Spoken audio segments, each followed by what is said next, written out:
Assalamualaikum warahmatullahi wabarakatuh. Apa khabar semua? Okey, baik. Jadi kita sambung lagi pelajaran kita pendidikan Islam pada minggu ni.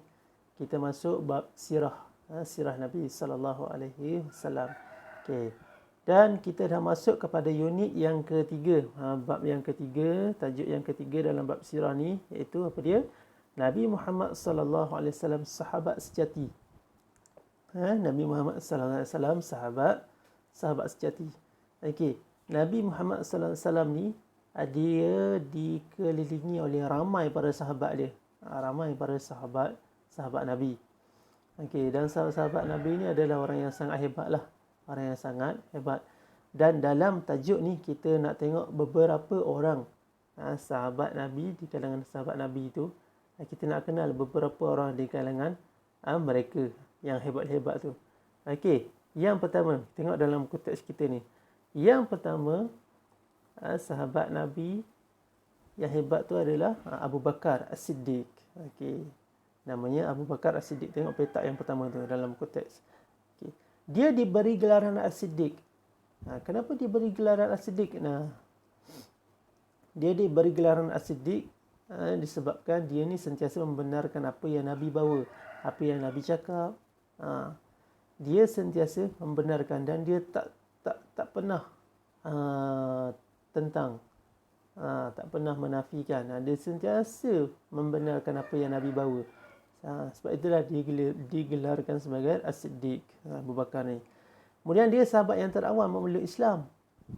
Dia dikatakan sahabat yang terawal ataupun orang dewasa yang pertama memeluk Islam. Di awal-awal Nabi menjalankan dakwah Islam dulu. Kemudian dia merupakan penemang Nabi ketika berhijrah. Suatu berhijrah, Nabi berhijrah daripada Mekah ke Madinah. Abu Bakar ni adalah sahabat yang ikut bersama dengan Nabi. Berhijrah daripada Mekah pergi ke Madinah. Dua orang je lah maksudnya. Nabi dan Abu Bakar pada waktu tu. Kemudian Abu Bakar ni adalah khalifah pertama selepas kewafatan Nabi Muhammad sallallahu alaihi wasallam. Selepas Nabi Muhammad SAW meninggal dunia, pada waktu tu tempat Nabi, tugas Nabi sebagai ketua kepada umat Islam pada waktu tu dan juga ketua negara diambil alih oleh Abu Bakar radhiyallahu anhu. Okey, diberikan kepada Abu Bakar dan Abu Bakar ni menjadi khalifah pertama selepas Nabi meninggal dunia. Kemudian Abu Bakar meninggal dunia pada tahun ke-13 Hijrah. Dia meninggal dunia pada tahun ke-13 Hijrah.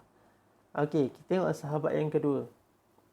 Sahabat yang kedua adalah Bilal bin Rabah. Okey, Bilal bin Rabah ni adalah muazzin Rasulullah sallallahu alaihi wasallam. Maksudnya apa muazzin Rasulullah tu?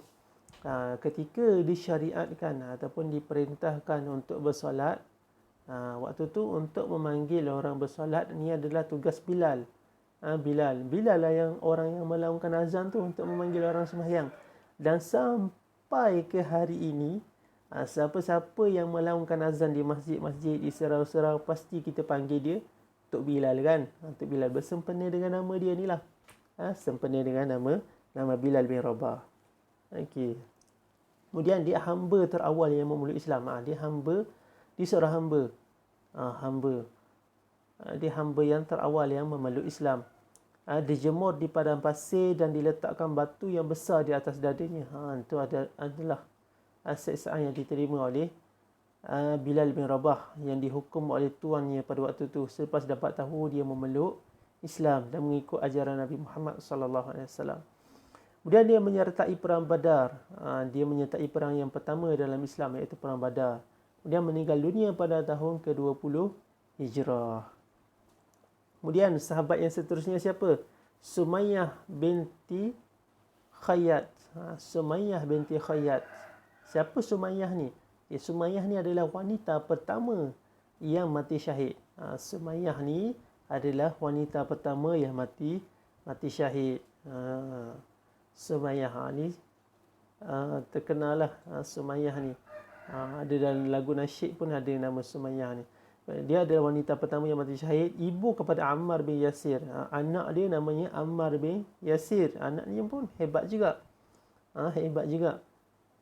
Waktu tu Ammar bin Yasir, dia keluarga dia ni nak dibunuh oleh orang kafir.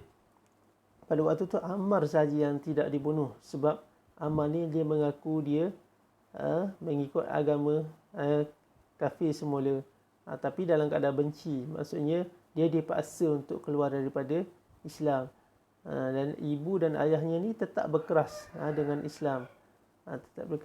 Akhirnya dibunuh. Okey. Kemudian beliau dan suaminya Yasir bin Amir dibunuh dengan kejam. Yasir bin Amir ni ayah kepada Ammar, itulah maksudnya suami kepada Sumayyah ni. Maksudnya siapa dia tu? Yasir tu ayah kepada Ammar tadi tu. Sumayyah tadi tu mak dia kan. Isteri dia, suami dia adalah Yasir. Jadi Sumayyah dan Yasir ni dibunuh dengan kejam. Kerana apa? Kerana mengikut ajaran Nabi Muhammad sallallahu alaihi wasallam. Kemudian dia disiksa dan dijemur di padang pasir. Dua-dua orang ni disiksa dan dijemur di padang pasir. Meninggal dunia sebelum hijrah. Sebelum peristiwa hijrah, mereka meninggal dunia. Okey, kemudian sahabat Nabi yang terakhir yang kita tengok ni, adalah Ali bin Abi Talib. Ali bin Abi Talib, sepupu Nabi. Sepupu dan menantu Nabi Muhammad sallallahu alaihi wasallam. Dia merupakan kanak-kanak yang pertama yang memeluk Islam. Kanak-kanak yang pertama dan khalifah Islam yang keempat. Tadi kita tengok Abu Bakar ni khalifah yang pertama kan. Kemudian ada khalifah yang kedua, khalifah yang ketiga, dan khalifah yang keempat tu adalah Ali bin Abi Talib. Kemudian merupakan panglima Islam yang gagah, panglima perang Islam. Dan dia meninggal dunia pada tahun ke-40 Hijrah. Meninggal dunia pada tahun 40 Hijrah. Okey. Tengok akhlak Nabi Muhammad sallallahu alaihi wasallam dalam bersahabat. Tengok macam mana Nabi bersahabat. Pada satu ketika Abu Hurairah sangat lapar. Abu Hurairah ni seorang sahabat jugalah. Kita tak ada nama dia tadi tu kan. Okey, pada satu ketika ada seorang sahabat ni nama Abu Hurairah. Dia sangat lapar. Rasulullah sallallahu alaihi wasallam mengetahui hal itu dan mengajaknya ke rumah baginda. Nabi tahu. Nabi dapat tahu Abu Hurairah ni dalam keadaan sangat lapar, dan Nabi ajak Abu Hurairah ni datang ke rumah dia. Datang ke rumah Nabi. Rasulullah SAW juga meminta beliau menghidangkan susu. Meminta beliau menghidangkan susu kepada para sahabat yang lain terlebih dahulu.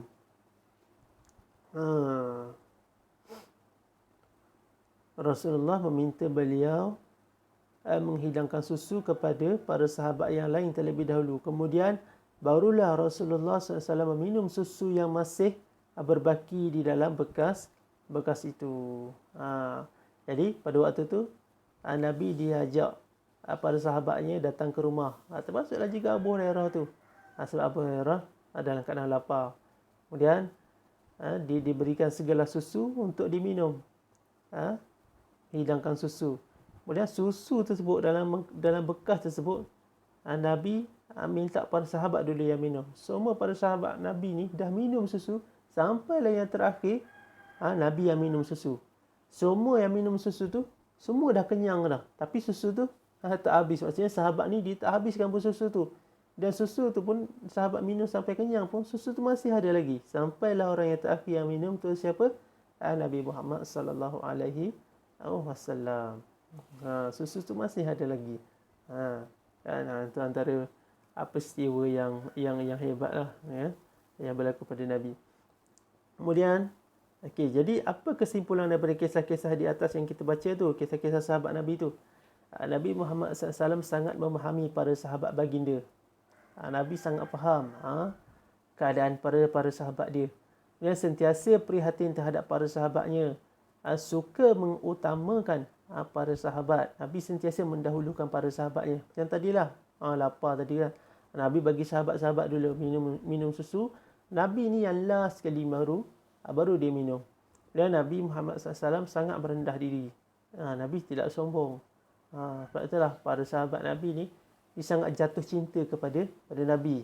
Ada sahabat ni satu hari dia tak tengok Nabi pun dia dah rasa sedih. Sedih. Bukan tak tengok isteri dia, bukan tak tengok anak dia, tapi tak tengok muka Nabi satu hari, dia dah rasa sedih. Rasa sedih. Sebab dia sangat cinta kepada Nabi. Akhlak. Baik. Contoh akhlak Nabi Muhammad sallallahu alaihi wasallam dalam bersahabat. Okey. Nabi Muhammad sallallahu alaihi wasallam menziarahi Sa'ad bin Abi Waqqas ketika sakit. Ketika sakit. Okey. Jadi apa yang boleh kita ikut? Saya hendaklah menziarahi sahabat saya ketika ditimpa bencana ataupun sakit. Tapi kalau kita sekarang ni dalam keadaan COVID kan, kalau kita dapat tahu kawan kita COVID, kita janganlah pergi ziarah dia. Bukan kita tidak mengamalkan apa yang Nabi buat, maksudnya menziarahi orang sakit, tapi situasi semasa kita sekarang ni berbeza. Berbeza. Okay. Kalau sakit yang lain yang sebelum ni tu tak ada masalah, cuma dalam keadaan situasi sekarang kita tidak digalakkan dan tidak berdosa pun disebabkan hal tersebut. Kemudian Nabi Muhammad SAW membantu menanam pohon kurma untuk membebaskan Sayyidina Salman Al-Farisi. Ada satu peristiwa Nabi SAW membantu menanam pohon kurma untuk membebaskan Sayyidina Salman Al-Farisi. Salman Al-Farisi ni pun nama sahabat Nabi juga. Okey. Kemudian apa yang boleh kita ikut? Saya perlu melazimi membantu rakan yang dalam kesusahan. Jadi kalau kawan kita dalam keadaan yang susah, minta tolong, kita tolonglah dia. Bantu apa yang sekadar kita termampu. Kemudian yang ketiga, Sayyidina Abu Bakar dipanggil As-Siddiq oleh Nabi Muhammad sallallahu alaihi wasallam. Tadi kita dah cerita kan. Okey. Apa yang boleh kita ikut? Saya memanggil rakan dengan panggilan yang baik. Nabi panggil sahabat dia dengan gelaran As-Siddiq. As-Siddiq ni maksudnya apa? Yang benar, sentiasa membenarkan. Dan apa yang boleh kita ikut daripada peristiwa tersebut, daripada perkara tersebut, kita hendaklah panggil kawan kita tu dengan gelaran yang baik. Jangan panggil dia dengan gelaran yang tidak baik. Kemudian Al-Hubab bin Munzir menasihati Nabi Muhammad SAW dalam perang Badar agar menukar tapak perkhemahan. Ada seorang sahabat Nabi ni nama dia Hubab. Hubab ni dinasihat kepada Nabi ketika perang Badar supaya menukar tapak perkhemahan. Menukar tapak perkhemahan. Jadi apa yang boleh kita ikut? Saya bersedia menerima teguran dan nasihat daripada kawan-kawan. Okey. Jadi kalau macam orang nampak kita salah, orang tolong betulkan kita, ni tak betul ni, salah, jangan buat macam ni. Jadi kita tak boleh rasa diri kita sentiasa betul kan? Dan kita bersedia untuk menerima teguran. Okey, jadi ini saja yang kita belajar pada minggu ni. InsyaAllah kita jumpa lagi pada minggu depan dan jangan lupa jawab soalan. Okey, sekian. Assalamualaikum warahmatullahi wabarakatuh.